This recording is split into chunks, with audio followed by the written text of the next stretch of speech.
एक मुरीद ने अपने पीर को कत्ल कर दिया। उसका राब्ता मेरी वाइफ के भी साथ था, मेरे साथ भी था। इसने कुछ तवीज़ों के साथ मेरे से भी पैसे लेता रहा, उधर से भी पैसे लेता रहा। मकतूल उसके जो है भाई ने एप्लीकेशन दी उसके अगवा की, और जब इससे इंटरोगेशन की गई तो उसने बताया कि इन्होंने जो है किस तरह से उसको कत्ल करके जो है लाश जो है नहर में बहा दी।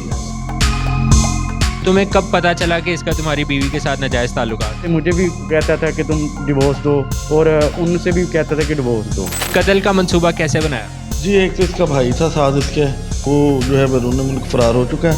वकील ने सारा खुद ही किया, इसका गला दबाया है। पढ़े लिखे भी लग रहे हो और इस काम के लिए, इस कत्ल पे तुम ज़रा सी भी नदामत है?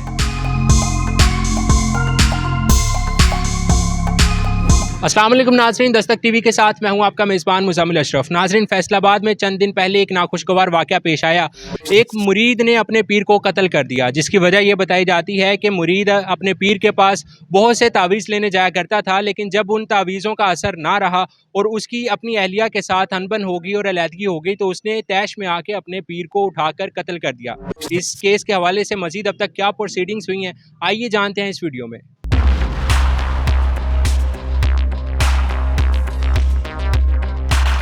इस वक्त मेरे साथ वो मुजरिम मौजूद है जिसने मुबैना तौर पर अपने पीर का कत्ल किया है। आइए इसे जानते हैं कि ये सारा मामला है क्या था। जनाब का क्या नाम है? मेरा नाम हसन तारिक है। उम्र कितनी है? मेरी 26। वो उस पीर के साथ क्या मामला हुआ था आपका? उसके पीर के साथ ये मामला हुआ था कि उसका राब्ता मेरी वाइफ के भी साथ था, मेरे साथ भी था। ठीक है, उसमें आके मुझे पता चला कि ये वाइफ के साथ अटैच है राब्ते में। ठीक है, जिसकी वजह से मैंने इसके साथ ये इक़दाम उठाना पड़ा था। तुम्हारा उसके साथ कितनी देर से, कितने अरसे से तुम्हारा उसके साथ लिंक था, पीर के साथ?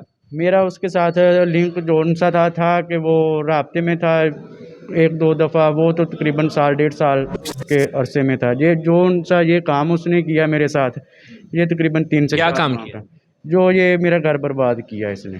अच्छा, घर कैसे बर्बाद किया उसने? इसने कुछ तवीज़ों के साथ, ठीक है, कुछ इसने राब्ता करके एक दूसरे के साथ मेरे से भी पैसे लेता रहा, उधर से भी पैसे लेता रहा, जिसकी वजह से तवीज़ तुम भी लेने जाया करते थे अपने पीर के पास?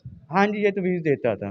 किस हवाले से लेने जाते थे तवीज़? ये तवीज़ देता था कि तुम ना अपने घर के जो उनसे भी मसले मसाइल हैं ना, वो तुम्हारे इंशाल्लाह ठीक हो जाएंगे। अच्छा, जी। फिर क्या हुआ? फिर कुछ नहीं, इसने वो जब मुझे पता चला कि इसका वाइफ के साथ भी राब्ता है, अच्छा, ठीक है, इधर से मुझे भी कहता था कि तुम डिवोर्स दो, और उनसे भी कहता था कि डिवोर्स दो। उधर से भी ये पैसे लेता था और मेरे से भी लेता रहा है। तो तुम्हें कब पता चला कि इसका तुम्हारी बीवी के साथ नाजायज़ ताल्लुकात है? मुझे इसका पता चला था इसके ये वाक़या होने से तकरीबन 2-3 दिन पहले। अच्छा, जी। तो फिर कत्ल का मंसूबा कैसे बनाया? वो तो इसको पूछा इससे, मैंने कहा तुमने ये सारा कुछ किया है? तो उधर इसने कहा कि जी मैंने सब कुछ, मैं इस चीज़ को मैं किरदार अदा किया है। अच्छा, इतराफ़ किया उसने। जी। तो फिर कैसे कत्ल किया? वो दूसरा लड़का था शकील नाम का, तो वो शकील ने सारा खुद ही किया है, इसका गला दबाया है, उस वक़्त तो सांस बंद किया है या क्या किया है, तो उसके बाद इन्होंने सारा नहर में फेंक दिया है। शकील कौन है आपका, उससे क्या ताल्लुक़ है? शकील एक थोड़े से टाइम में अरसे में वो एक रिलेशन था उसके साथ। अच्छा, जी।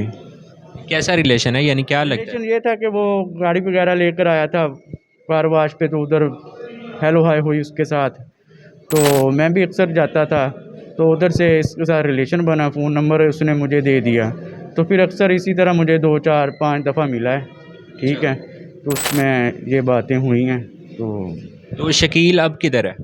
शकील इस टाइम सर फरार है। अच्छा, फरार है। जी सर। जिस दिन कत्ल का मंसूबा बनाया तो पीर की जो लाश है वो नहर से मिली है, तो ये सारा क्या प्लान था और कैसे हुआ सारा कुछ?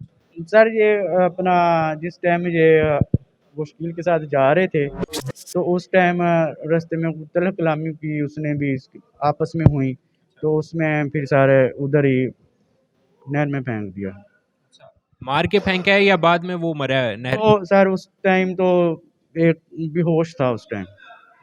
जी सर। तुम पढ़े लिखे भी लग रहे हो और इस काम के लिए, इस कत्ल पे तुम ज़रा सी भी नदामत है?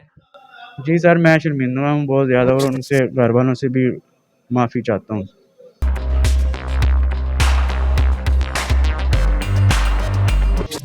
SHO हमाद यूसुफ साहब हमारे साथ मौजूद हैं। आइए इनसे जानते हैं कि इस केस की मज़ीद क्या प्रोसीडिंग हुई है। सर मुझे ये बताएं कि ये मामला कब शुरू हुआ था और ये क्या सिलसिला था। ये इस तरह के जो है मकतूल उसके जो है भाई ने एप्लीकेशन दी उसके अगवा की, तो एप्लीकेशन रिसीव होने के बाद फौरी तौर पर FIR का इंदराज किया गया और जो है उसकी तलाश जो है वो शुरू की गई। उसके अंदर जो है उसके मोबाइल का जो है हमने वो CDRs वगैरह लिए हैं, उसकी लास्ट लोकेशन वगैरह चेक की और जो फ्रीक्वेंट कॉलर थे और लास्ट कॉल किसकी हुई थी उनसे इंटरोगेट किया गया। दौरान इंटरोगेशन जो मुल्ज़िम हसन है इसका हमें पता चला, इसको हमने अरेस्ट किया और जब इससे इंटरोगेशन की गई तो इसने बताया कि इन्होंने जो है किस तरह से उसको कत्ल करके जो है लाश जो है नहर में बहा दी हुई है। तो इसके साथ मज़ीद भी नाम जोड़े जा रहे हैं, दो जो कि सहूलतकार थे, तो वो जो चूँकि फ़रार हैं उस हवाले से आप क्या कहते हैं।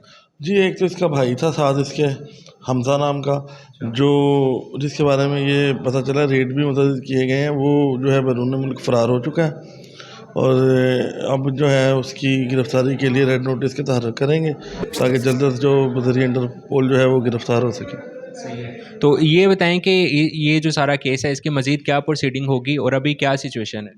जी, ये अभी फ़िलहाल जो है रिमांड पर चल रहा है ये जो मुल्ज़िम हसन है और ये इंशाल्लाह इसमें जुडिशल हो जाएगा और बाकी की जो नेक्स्ट प्रोसीडिंग्स है वो फिर अदालत में केस चलेगा और एज़ पर लॉ जो है इसे जो है वो सज़ा मिलेगी। तो जो इसके इल्ज़ामात हैं कि जो पीर ने इसके घर में घरेलू नाचाकी पैदा किया, तो उस हवाले से फिर क्या होगा। हाँ, ये इसके हवाले से ये कह सकते हैं कि ये पीर के पास गया था इसी मामले में था कि मेरे जो घरेलू हालात हैं वो ठीक नहीं है, इसकी वाइफ के साथ इसका कुछ मिसअंडरस्टैंडिंग्स चल रही थी, तो वो मज़ीद जो है बेहतर होने की जो है वो वर्स सिचुएशन होती गई और इनकी जो है वो डाइवोर्स तक बात चली गई। तो इसे इस बात का राइन था जिसकी बिना पर इसने जो है ये इंतहाई जो है शर्मनाक कदम उठाया।